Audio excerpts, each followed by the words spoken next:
looking at you kids. Me too. I wish I knew how to quit eating bugs. This seems so James Bond. There's no place like home. I'm gonna make him an offer down the kid.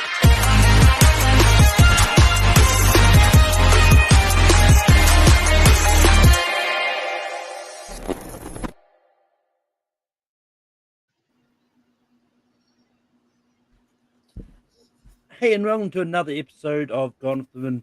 It's going to be a quick one today because just things are all over the place. They've just got other things, real popular people. But we've got Dan here. Dan, how's it going? Oh, pretty good, boy. Oh, boy. Oh, the next couple of weeks, man, I am slammed. Oh, my God. This week was the lull before the storm. You know what I mean? Yeah. We've also got Luis here. Luis, how's it going? Going pretty good. The award season's starting to churn. You can feel it. It's starting to get more interesting.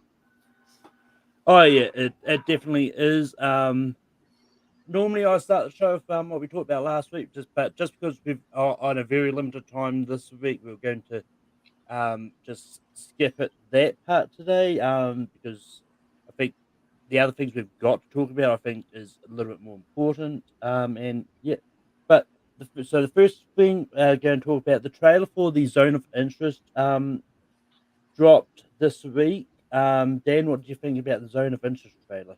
I'll tell you what, I had a lot of interest in this movie before I saw the trailer because of what happened at Cannes, and I just think it's the trailer, the way they portray this is very interesting, because you think to yourself, okay, so you got a bunch of Nazis, right? And they're all living this nice life with a nice house and a nice car and a white picket fence. And then over there is Auschwitz or Birkenau or whatever. And the guy walks over and goes to work. Oh, man, what a crazy. I'll tell you what, this movie's going to be interesting. That trailer was so interesting to me. I cannot wait for this movie. I'm like dying to see this movie now. But Luis, what are your thoughts about the Zone of Interest trailer? Yeah, what's interesting, it seemed like they were almost trying to sell it to the mass marketing by kind of like hinting at almost horror vibes to it, which, I mean, there is definitely some horror to what's going on in the movie, but it is, how are you going to sell a movie that's ultimately about watching a Nazi family while these horrible things are happening on the other side of the wall? So I get what they're going for to try to sell as many tickets as they can with this. Obviously, this is more of an awards player than a commercial player for them. But it did, watching the trailer, I mean, look, I'm interested in the movie, but I do wonder if it's going to be one of those movies that there's going to be some audiences, including some Academy voters, are going to find themselves bored, where they're just watching these people live their lives, and maybe they're disgusted by the fact that we're watching the lives of a Nazi family. So but for me personally, I am still very interested to check this one out because I've heard very good things. I just question how audiences would respond to it. Yeah, I mean, I did watch this trailer as well. I'm not a big foreign film fan, but it's one of those ones like, I think if the story itself is good, because this is actually based on a book, from what I've gathered in research about this. So I think if the story's good, and I think in that then I think audiences won't care too much that it's about a Nazi family. But then again, who knows? Because I mean, it's one of those ones. I think if audiences don't want to watch Nazis, then I think they won't go to see the movie in any way. But yeah, it looks interesting. If I see it in the cinema, I probably will check it out. But one thing I want to say about this, Malcolm, real quick. The thing that's interesting about it to me is, and just from the trailer, is that like these people are going through their lives like this is their normal life. They have their white picket fence. They have their nice car. It's a beautiful little, house. They're dressing up like it's like the 1950s or 60s that the skirts on, and they got dresses, and they're going to get their candy, and they're going to go do, and And then that's the dichotomy of it, is like on the other side of that electrocuted fence is hell, and this guy just walks over there and goes from his idyllic, what he feels like is his idyllic life and this beautiful house and all that, and then he goes over and he starts killing Jews. It's just that whole yin and yang of it all. That's what the trailer really is fascinating.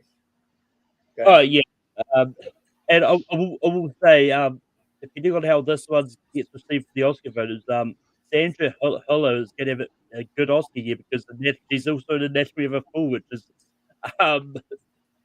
so there's that as well. So yeah, it's going to be one of those ones. I think because when it comes to Oscar voters, they'll probably end up checking this out because they'll see, oh, Sandra Hüller's in this as well. Like, oh, let's check it out. But other trailers that we got a new Napoleon trailer that came out. Sadly, I didn't get a chance to watch all the trailers, so I can only go off the what I've already seen about Napoleon. But Luis, what are your thoughts about the new Napoleon trailer that came out? Yeah, this definitely felt like they were trying to sell it to more of a commercial audience. They actually played this trailer before I went and saw Killers of the Flower Moon this past weekend, and it feels like a movie that they're hoping can be a big hit. I still have questions whether it can be an awards contender. There are times watching the trailer where I saw a movie that I could see maybe not catching on, but then there's times where it looks like maybe this could be Ridley's big return to the Oscars. So it's going to be interesting to see. But the trailer itself, I mean, it's kind of interesting that we're watching the life of an infamous French leader, and he's, Joaquin Phoenix isn't really even trying to do an accent. He's just kind of like deadpanning it. So that's kind of interesting. But maybe that was just a move that Ridley didn't want to deal with any accents or anything like that. I mean, even Vanessa Kirby, she's just doing her British accent. She's not particularly trying to be French herself. So, yeah, I mean, it's interesting. It could be something fun. I still don't know where this is going to land in terms of awards contention. Dan, what are your thoughts about the new Napoleon trailer? Yeah, I'll tell you what. This thing looks epic. I mean, I've seen Killers of the Flower Moon, and everybody's like, "Oh, it's this." I'll tell you right now, this thing looks on the scale of like a Gladiator to me. Napoleon does, and if this is anywhere near that kind of level, look out for Napoleon. And nobody's talking about it because I guess nobody has seen the movie yet. So I want to hear people that have seen the movie and see what they think. I'm not going to be able to see it till probably sometime around Thanksgiving when it comes out in theaters, maybe a week earlier, who knows. But I'll tell you, I think the fact that he doesn't have a French accent isn't that big a deal. I think it's just he has to embody this person. And I think the accent is give or take. If he embodies like the nastiness and the ruthlessness of who this man was and how he felt disrespected and stuff amongst his peers, then I think that's some of the stuff that I would rather see than him have a phony French accent. Yeah. And just on that, I think it's probably more of a creative decision of Ridley Scott. It's like, yeah, we know these guys are French. Like, you can imagine them speaking French if you want. But yeah, we want to focus more on the story because I don't. Let's face it, like Joaquin Phoenix didn't have a Greek accent in Gladiator.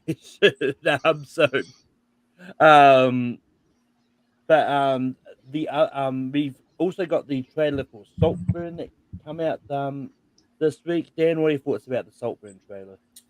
I'll tell you right now, guys. I'm going to be seeing this movie early November in a couple weeks, a little under a couple weeks, and I just don't know if this this kind of fever dream of a sequence where they're all in this house and they're partying and they're having a good old time and it's debauchery, sex, drugs, alcohol, whatever is going on. If it's something more than that, it just looks like it's something kind of simple, you remember like the beginning of what do you call it from last year? The movie with Margot Robbie, Brad Pitt, and them guys. Remember that? Oh, Babylon? Babylon, that's it. The big party sequence at the beginning of Babylon. That's what this kind of looks like. It looks like it's just going to be this giant, like, orgy or party or just drug-filled freaking wild time at this house, you know. And if it's just that, I hope she does it good, because that's kind of a simple premise, if you ask me, you know. But I mean, Jacob Elordi, I saw him this week in Priscilla, and I'm a big fan of him in Euphoria. And also, we know Barry Keoghan. So Barry Keoghan's in Masters of the Air, and he's also in that this year. And we know he was nominated for an Oscar last year in Banshees of Inisherin. Yeah. In a sheer. It was only your favorite movie from last year, Dan. I guess so. I forget. I get so much on my mind. It's hard for me to remember every little thing. But yeah, so he's good. Put them two together. I don't know what you're going to get. You know what I mean? It's Emerald Fennell with Promising Young Woman. She blew me away with that movie. I'm still butthurt about Carey Mulligan not winning an Oscar that year, but whatever. Luis, what are your thoughts about the Saltburn trailer? I mean, this thing just keeps getting more and more interesting to me. Now, from what I've heard from certain sources, they didn't spoil it for me, but apparently this does take a certain turn, sort of in the way that Promising Young Woman does towards the end. So I think this seems to be like Emerald Fennell's storytelling style, where she sucks you in with a particular type of story. She gets the jokes in there. You know, we had the scene in the new trailer where this dude's doing the karaoke and stuff, and she tries to put some levity in there, and then bam, something seems to the story seems to take a turn at the end. So from what I heard, this happens with this film. Now, I don't know what happens. Obviously, I'll have to wait to see the movie for myself. But from what I'm hearing, it's some dark stuff. So it like watching the trailer again, I find this, it looks very interesting to me, and I can't wait to see exactly where the story takes a turn. But I still wonder if this is going, and it's kind of funny that Dan brought up Babylon. I wonder if this is going to be Emerald Fennell's Babylon, where it's going to have some passionate support in some areas, but it's not going to be in the wheelhouse of enough voters to necessarily make that much of a splash. But personally, I'm very interested to check this out, especially from what I've been hearing about the turn that apparently the story is not what it seems. So there's a twist.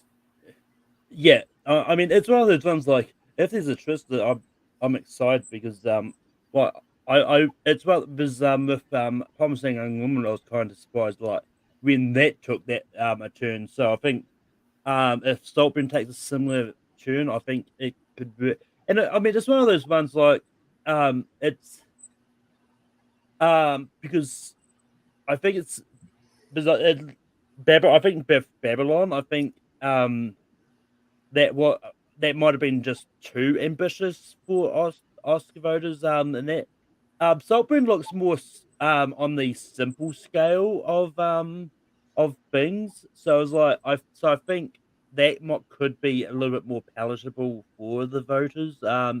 And just with Promising Young Woman and all that, that could be enough for voters to think to gravitate towards it that little bit, just because you've got Emerald Fennell and all that attached to it.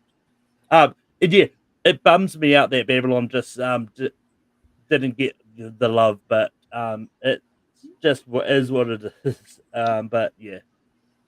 And we forget one thing too, Malcolm, real quick. I mean, I don't know if it's going to have any correlation, but Emerald Fennell's in The Crown, and if she plays a bigger role this season in The Crown, and people are like blown away by her performance in The Crown, maybe that'll translate to people saying, "Oh, wait, she's a filmmaker," and maybe I'll go watch Saltburn on Amazon Prime. I don't know if they'll have any correlation as much as I know you'd like it to, but who knows? But the last trailer we got trailer for a new trailer for Poor Things that come out. I didn't get a chance to look at this. Lewis, what are your thoughts about the new Poor Things trailer? Yeah, I mean, there seemed to be more of a hype package for Emma Stone, especially since it does look like she may arguably be the front runner for the win actress at this moment, depending on who you talk to. That being said, I will say that I did have an interesting experience watching this trailer because they also played this trailer before my Killers of the Flower Moon screening, and I went to see it with my normie brother. You know, he's a casual audience guy. He's not hunting down all the movies like you and I do. And he looked at me after the trailer and he said, "I don't know, that kind of looks dumb." And it's this thing that continues to eat at me about this movie, that will audiences respond to it in the same way that critics do? Because we know Yorgos has a history of being very wacky with his movies, and that can translate to having some issues. But I have heard from people who have seen the movie that this is arguably his most accessible movie yet. And I do think that it looks interesting. I like the comedy that I saw. It looks like Emma Stone is delivering a great performance. So for me, I'm very interested to check it out. But what I got from this trailer is that they are clearly ready to start pushing that Emma Stone campaign for that actress award. Yeah. Yeah. I'll tell you right now, guys. I mean, I don't know how many, if you guys have either seen The Bride of Frankenstein or not. Have you guys seen The Bride of Frankenstein?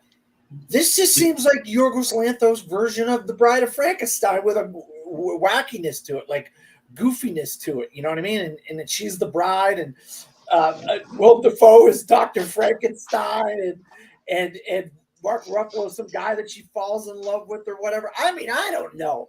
But that's what this is. It just looks like a wacky, kooky version of The Bride of Frankenstein to me. And, you know, anything Yorgos does. I'm not the biggest fan of The Lobster, I'll be honest with you, but I still watched The Lobster and I gave it a chance, you know what I mean? And I'm going to give this a chance. But I don't want to get on my soapbox here, but I would rather see somebody who hasn't won an Oscar win an Oscar instead of people winning their second Oscar like Emma Stone. You know what I mean? I would rather see Annette Bening win for Nyad than see Emma Stone win a second time around. But that's me. I voiced my opinion earlier about Carey Mulligan not beating out Frances McDormand. So I think they missed an opportunity to give Carey Mulligan an Oscar that year. But Malcolm will probably give me a whole earful about, well, this and that and the other. But whatever, Malcolm, go ahead. I mean, as much as I love Promising Young Women, I thought Frances McDormand deserved it more than Carey Mulligan. But it's just one of those ones. And yeah, I mean, I think it's also going to come down to like how many people actually are familiar with the book Poor Things is based on as well, because as far as I know, this is Yorgos's first like adapted work. And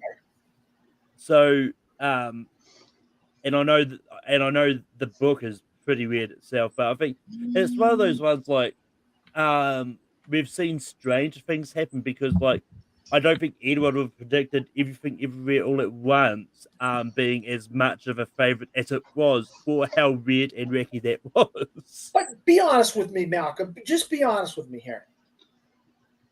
The fact that was a wacky, kooky, crazy movie, but put all that stuff aside. It was about family. It was about a mother and a father's relationship who weren't getting along. It's about a daughter who's dealing with an overbearing mother. Tell me that kind of stuff isn't stuff that everybody in America, all over the country, is going through. I'm not saying it. I'm not saying it doesn't deserve to be there. I'm just saying, like, you don't. I'm just saying. Well, yes, the theme of that story is family. I get it. But I think it's just one of those ones, like, because I've seen other people say that too. Is like, oh, this movie is just too weird. It will never be Oscar nominated. I think we're starting to see that trend too, where I think everyone counted out Everything Everywhere All at Once. Like, well, yes, it's a movie about family that everyone can identify with, but it's still a multiverse hopping movie, which is not like a traditional type of family movie. So, right. Good point. You make a valid point, Mark. I'm not arguing with that. I'm not arguing with you. Oh, yeah. No, I know. I'm not arguing any of that stuff. But you Yeah. boil it down to basically it's a family drama when it's all said and done. Yeah, no, I get that. But anyway, we also got some other news that came out this week. They've announced the voice cast for The Boy and the Heron, which is it's a very star-studded cast as well, which is interesting because you've got Christian Bale voicing Shoichi Maki. Gemma Chan is playing Natsuko. Willem Dafoe is playing the Noble Pelican. Mark Hamill is playing the Grand Uncle. Florence Pugh is playing Kiri Ko. Karen Fukuhara is playing Lady Himi. And Dave Bautista is playing the Parakeet King. And then you've got Mamoudou Afi, Tony Revoloi, and Dan Stevens are also featured in the movie as the parakeets. But Dan, what are your thoughts about this voice, the English dub voice cast for The Boy and the Heron? Look, first of all, I want to talk a little bit of politics here, okay? A lot of people are like, oh, why can't we get the actual version? Why are we going to get the English dubbed version? Blah, blah. Who cares? You're going to get the movie. It's still going to be emotionally impactful. These are some amazing actors that have been making great work for decades. And so I would rather sit there and have the English dub version, and it's going to sound good, and the voices are going to be good, than sitting there and read all these words, and it's going to take away from the main story for me. And I watch foreign films quite often, and I watch foreign animated films quite often. But this is one chance where they can take a star-studded cast, attach it to this movie that's already a hot button topic when it comes to the animated feature Oscar. Now you say to yourself, oh, if they put this cast attached to this, they might be pushing this thing to get into Best Picture. And I'm seeing it on the 2nd of November. Same thing, the same day as Saltburn. I'm seeing both of them the same day. So I'm going to see it a month early from when it's technically supposed to come out for English audiences. I don't know what version I'm going to see. If I'm going to see the subtitle version, or I'm going to see the dub version. So it's a crapshoot for me. I don't know what version I'm going to see on November 2nd. So yeah, I'm still looking forward to the movie. It's Miyazaki. He's one of the great animators of all time. So, and he hasn't made a film in quite a while too. So, and I heard great things out of Toronto. So, we'll see. Just to bounce back on that, I don't think they're putting the stars of the cast to try and push it for Best Picture. I think it's just a case of that they audition various voices. But to bounce off on that, when it released, there's going to be the foreign film and the English dub. You can choose which one you want to see. Oh, because if it's anything like the way they release these kind of movies over here, there's always two separate times on the thing. You've got times for the English dub version. You've got times for the foreign film. So it's going to be released. They're going to have two separate theaters showing either the English dub or the that's foreign one. So you can. So if you're someone that's like me that doesn't really like to read subtitles, like you go to the English dub. But if you want to see the actual voices, go to the foreign film. It's different. I didn't know that, Malcolm. I didn't know that. I'm glad you brought that up. A guy that I saw, I'm kind of friends with, and he's been messing with. He said, I accidentally went to the Spanish dub version of Killers of the Flower Moon. I'm like, I didn't even know they had a Spanish dub version of Killers of the Flower Moon. Now I know that they do stuff like that all the time. Well, they only do it for well, at least for here, it's only like the foreign animated movies that they do. There's not other dubbed versions of every movie that comes. Well, this guy was in Miami, so there's probably such a massive population of Spanish-speaking people in Miami that they want to give them a Spanish-speaking version of Killers of the Flower Moon, more than likely. Who knows? But Louis, what are your thoughts about the voice cast, the English dub voice cast for Boy and the Heron? Yeah, just real quick. I'll tell you why they're doing. I don't think it's a coincidence that they got these big names, because I do think that they're trying to make sure that this movie is seen by Academy members. Because even though Miyazaki does have a good track record of getting some of his films nominated for animated feature, one once with Spirited Away, the thing is that it is an anime film, and I think you're going to have voters who are going to be more interested to pick up that screener or however they get access to the movie, whether they just go and see it in the theaters themselves, where that cast is going to speak to them easier than necessarily they feel like they're going to an anime movie to read subtitles. So I don't think it's completely not strategy on their part to make sure there's a big name, and also to sell the movie wide, make sure they get mass commercial appeal. But I think they're usually the way they do these anime movies. There's always like a original Japanese version with English subtitles and then the English dub. I mean, that's usually the way. At least over here, they usually do that as well. So, I don't think it's a complete coincidence. I do think that they're clearly trying to make sure they get as big a crowd as they can to watch this. I mean, I'll say like they generally do for the English dub. Quite often they do have a lot of big names doing the voices because but I don't think it's like this whole thing to try and get Academy votes because just bring up one recent example like Ren Marnie from here, like on the voice dub you had people like Haley Steinfeld, Catherine O'Hara, John C. Reilly, Gina Davis, Alan Burstyn, Kathy Bates were all there. So you like quite often in the English dub you do get like big name people attached to it. So if I remember rightly, I don't think this is Christian Bale's first time dubbing a Ghibli. Howl's Moving Castle. He's in Howl's like he's definitely been in another one before, and I think Willem Dafoe's been in at least another one too. But yeah, but moving on, there was some of the at least so there's a couple of sad news.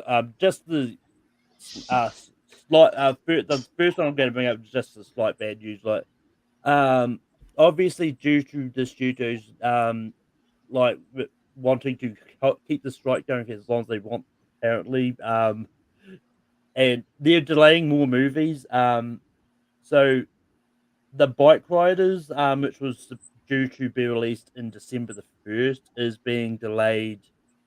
I don't think they've announced a new date. I know there's some insiders that are saying they're still looking to get it a limited release, but so it can still qualify for the Oscars.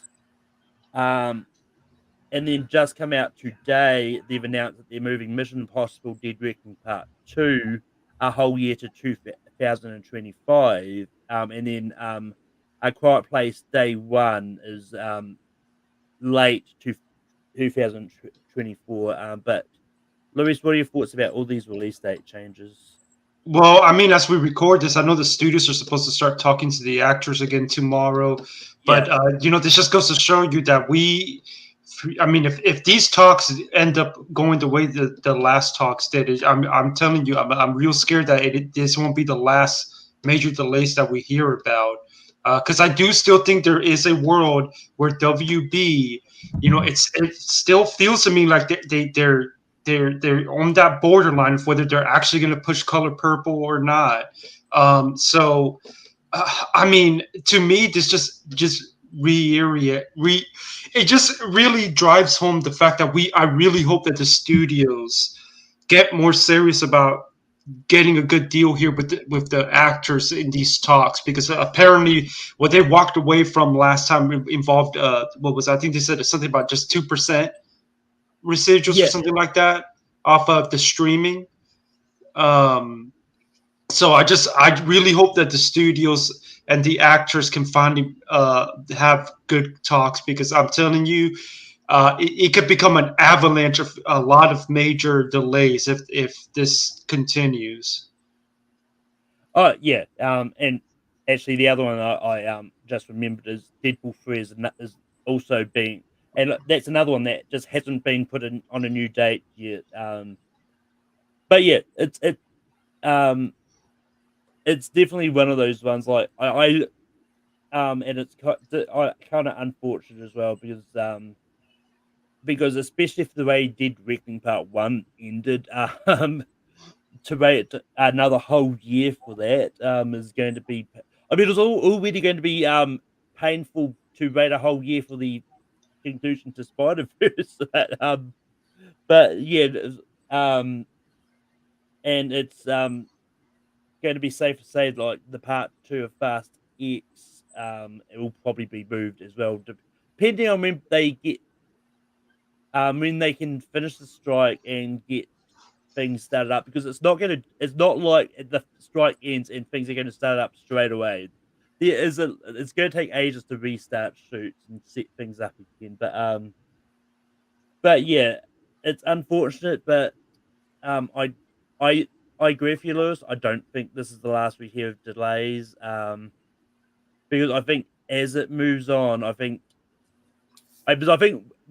Warner Bros. Are just holding on to Color Purple and Wonka for now. But as it gets closer to December, they're probably going to pull that trigger. I don't think they care about Aquaman 2 enough to push it. I think you're just going to leave as like, you can come out. No one's going to want to watch you anyway, but you can come out. No, I think they're trying to dump Aquaman. I agree with you on that. Plus, it's already been moved a year. Aquaman 3 has moved. It was supposed to come out last year. Yeah, but I think part of it's delayed last year. I think it was other reasons. But I think it's been delayed. I think it's been delayed a few times. But Dan, what are your thoughts about these delays?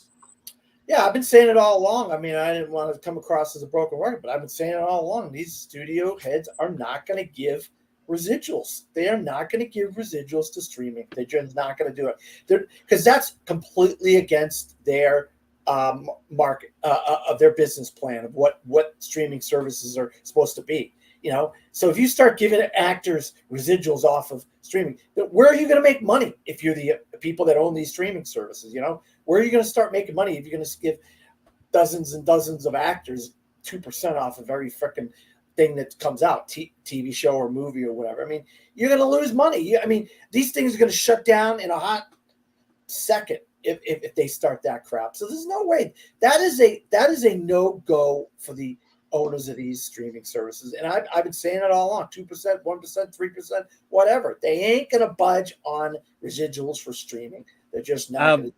It makes sense for that these movies would move because they got to put something next year, but then maybe they don't have nothing for the following year. So now we're thinking about 2 years down the line to put something. Well, yeah, I mean, it's one of those ones like the movies that move, they need reshoots, which they can't do. But I think it's one of those ones because it's in the studio's playbook because they did this exact same strategy with the WGA, walked away from negotiations, then returned back to but I think it's one of those ones like I think the studios have to come up with something, even if they tried it, because again, the residuals was a big button topic for WGA. The studios gave them something, and 2% is not a lot. It's not like they're asking for a lot.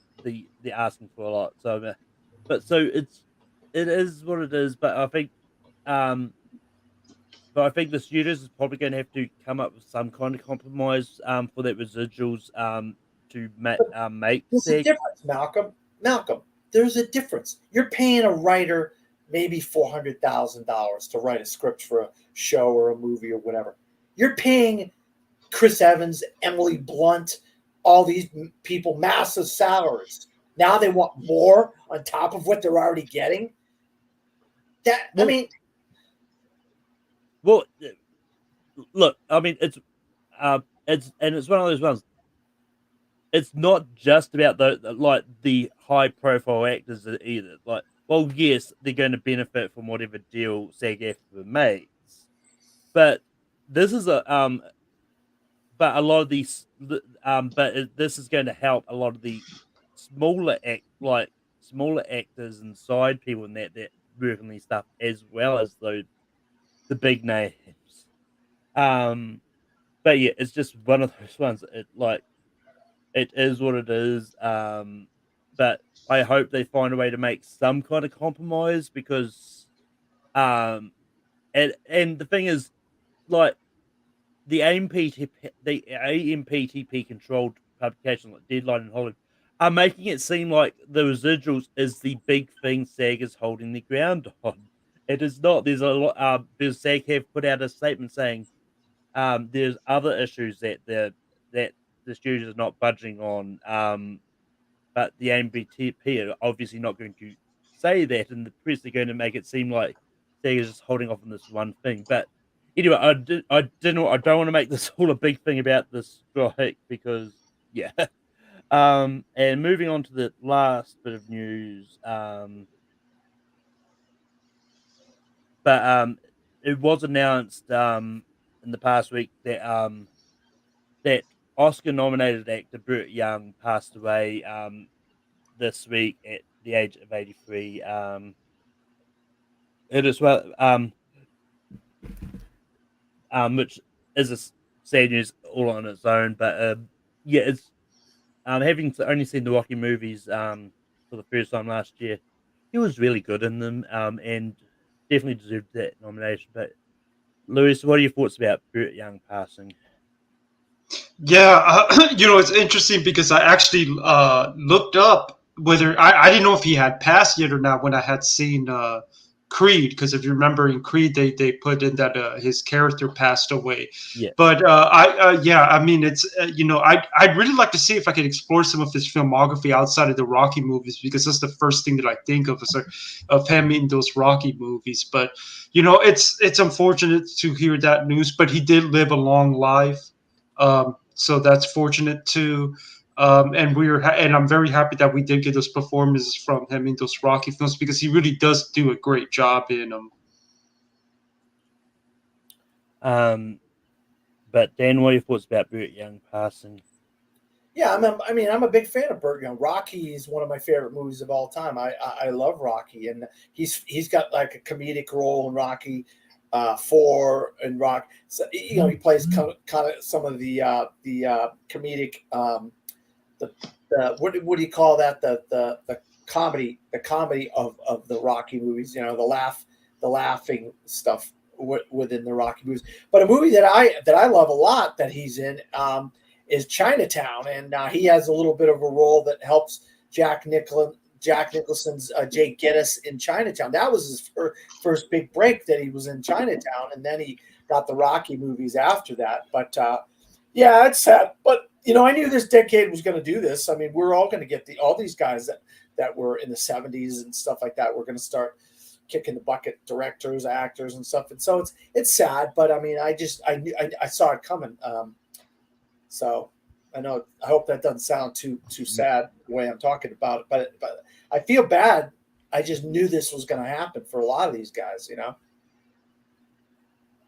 Well, I mean, it's one of those ones it happens, but it's still sad when it does. It's just one of those, yeah. I mean, it's one of those ones. I'm glad that they're going out knowing that they went out peacefully and all that. It's always worse when it's someone who's close to your own age that dies and all that. It's definitely different. But talking about people in the 80s, we're going to move on to talking about our predictions for Best Director. And we're only going to do the one category today. Dan, who is your lock for Best Director? Well, I'm sure if either one of us, you went first, Lewis went first, I went first, whoever went first was going to pick. I think is going to, not only is a lock, I think he's going to win the Oscar for Oppenheimer, and that's Christopher Nolan. I think at this point, I haven't seen The Holdovers, I haven't seen Poor Things, and I haven't seen The Color of Money, some of the other contenders here. But at this point, on October 23rd, I don't see anybody even coming close to beating Christopher Nolan. I think it's his turn. I don't want to beat a dead horse here, Malcolm, but we all know that lot of times it's whose turn, what year, particular, whatever. I think it's just his turn. He had the right movie, the movie that really galvanized America, and he finally made the movie that people got behind. And I think it's Christopher Nolan. I mean, it's a no-brainer here. Luis, who is your lock for best director? Well, I gotta agree with Dan. He made a good pick there. But if I had to pick someone who I think is a absolute lock to get in, I would be stunned if he didn't get in. It's the guy who directed the movie that I saw this past weekend, Martin Scorsese, for Killers of the Flower Moon. I think the director's branch really respects the dude, and they're gonna make sure that they're gonna respect his vision and what he pulled off here. And they're gonna make sure that he gets a nomination. And I think there's going to be I think he's going to probably be in the sort of position that Spielberg was last year, where Spielberg ultimately, when we look back on it, didn't really make that much noise other than his Golden Globe win. But throughout the season, there was still this respect for him, and he made sure to get recognition in various organizations and such. I think we're going to see that for Scorsese. So he's my lock. Yeah, I mean, both those two are definitely in my top three. And for me, I'm probably going to go for another one, which and I'm going for Greta Gerwig for Barbie, because I think the way that was directed, I think it was really good, and I think Greta Gerwig and is one that I think is at a good position at the moment. That she could easily slide in there. But Dan, who is you possibly getting in? Yeah, possibly getting in, I think is a real good shot at getting in, and that's Yorgos Lanthimos for Poor Things. I mean, he has got a movie that is getting a lot of buzz, and he's got a great cast, and he's always had good luck with the Academy in the past with The Favorite and whatnot. So I think that you got to kind of put him in the five if you're going to put anybody in there. I mean, I had another one I was going to say, and I'm sure Lewis is going to say it now that I chose Yorgos Lanthimos.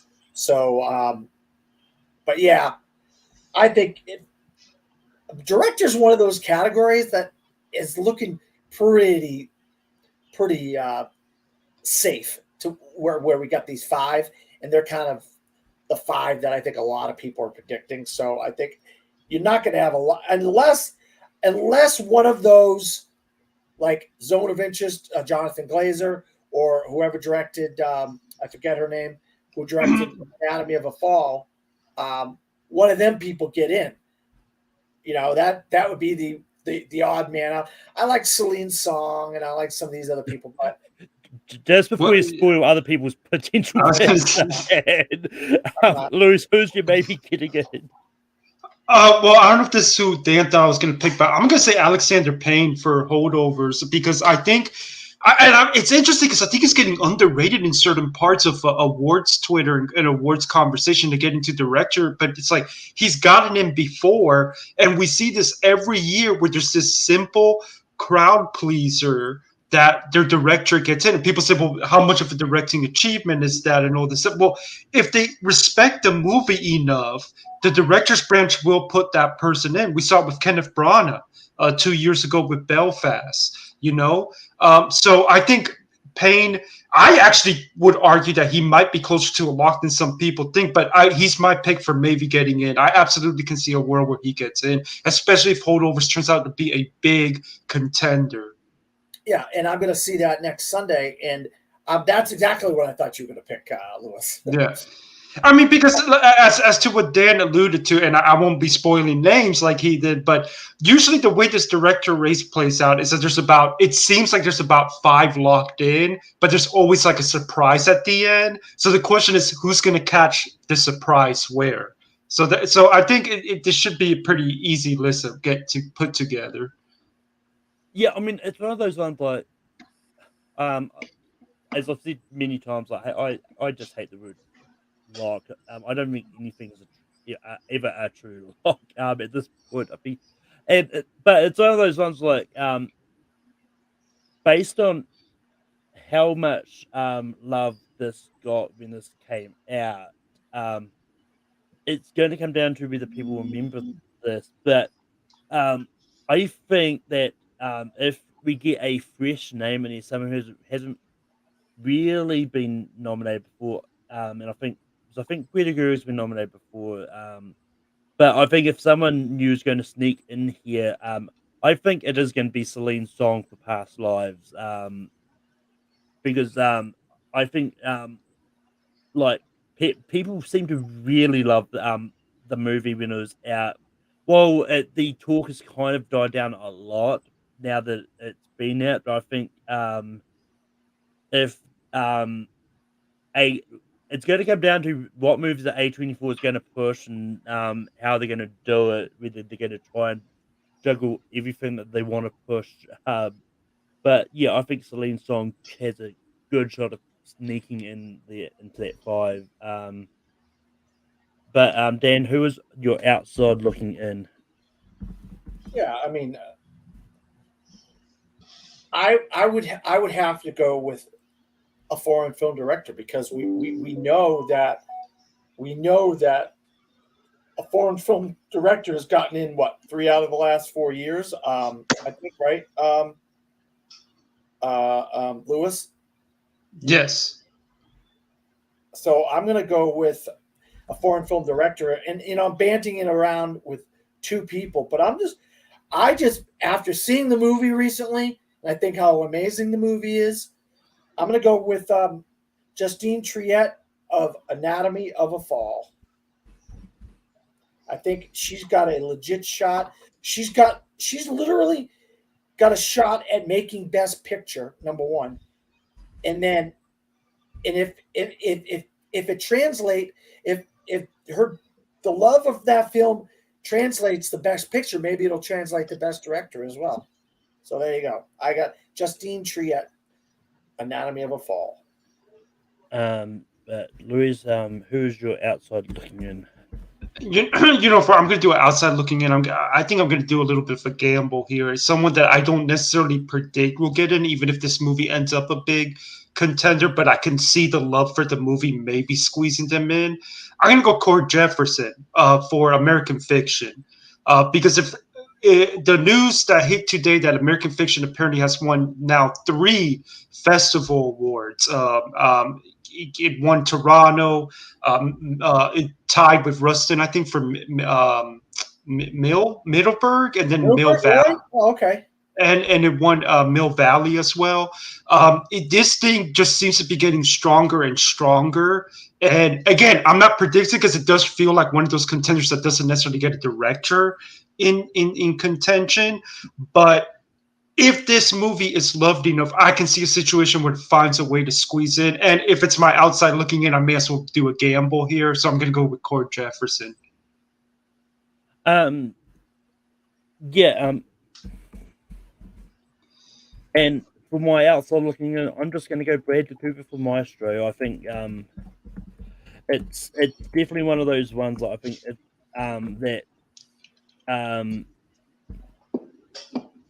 I think Bradley Cooper has a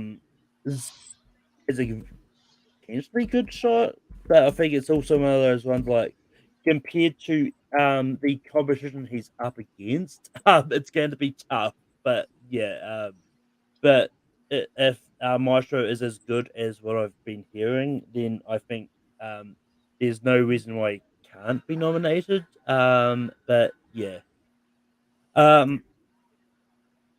But with that does bring us to the end of Gonfman today. Dan, where can people find you online? You can find me at my name, Dan Skip Allen, on Facebook, Twitter, or not Twitter, X, Threads, Instagram, or some variation of my name, DP Skip Allen, on like Letterboxd or whatever, Dan Skip Allen, whatever, or From the Fourth Row, or whatever, on any of the social medias. Also, I'm a film critic in Orlando, Florida. As you see there, FromTheFourthRow.com is one of the sites I write for. Also, disappointmentmedia.com.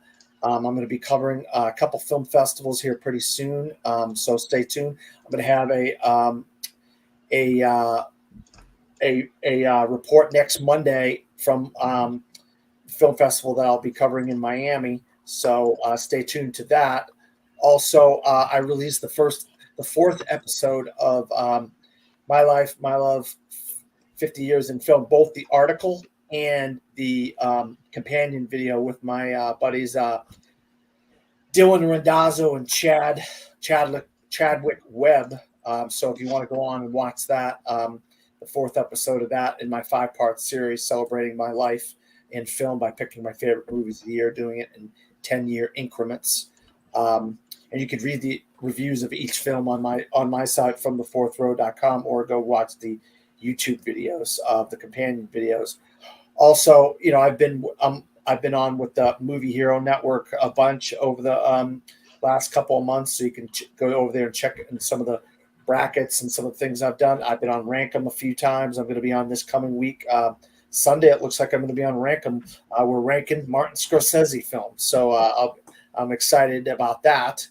Yeah, that's pretty much it. I just got a packed next 2 or 3 weeks, so stay tuned. Luis, we can be on you online. Yeah, just real quick, go to MendesMovieReport.com. Takes you to my 100% free Substack newsletter. I have weekly movie reviews, Oscar projections, links to any media appearances or podcasts I do.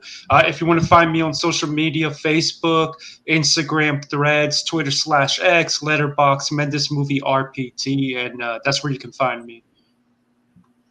Yeah, and you can find me on Tape Film Productions every week. I host Rankum on Sunday nights.